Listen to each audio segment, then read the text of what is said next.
આડા 9 થઈ ગયા છે. આજ આપણે જમવામાં મોડું થઈ ગયું છે.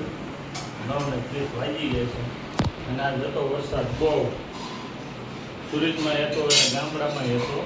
એટલે આપણે વાવણી તો થઈ ગઈ છે ગામડાની અંદર. બહુ વાટ જોઈ 2 સાઈડથી મન મંડોળા કરતો હતો, પણ વરસાદ તો ગામડે થઈ ગયો છે. સુરતમાં સવારમાં સારો હતો. એટલે વરસાદ થાય ને એટલે બધા ભજીયા ને એવું બનાવે. ભજીયા, હાંડવો, અમારે યાર હાંડવો બનાવેલો છે. આપણે તો કોઈ ખાધો નતો, પહેલો વહેલો ખાધો છે. પણ સેમ સારી વસ્તુ, નામ એવું છે. જેવો હાંડવો નામ એવા ગુણ છે. આમ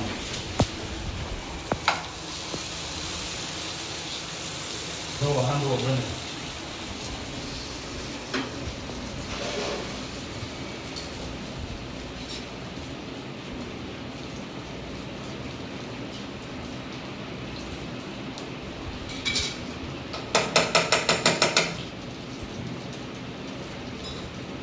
હાંડવો ઢપ કરવું પડે તો એ હાંડવો બને.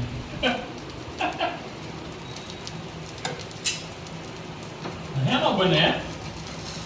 આ ચણાની દાળ, તુવેરની દાળ, મગની દાળ, અડદની દાળ ને ચોખા.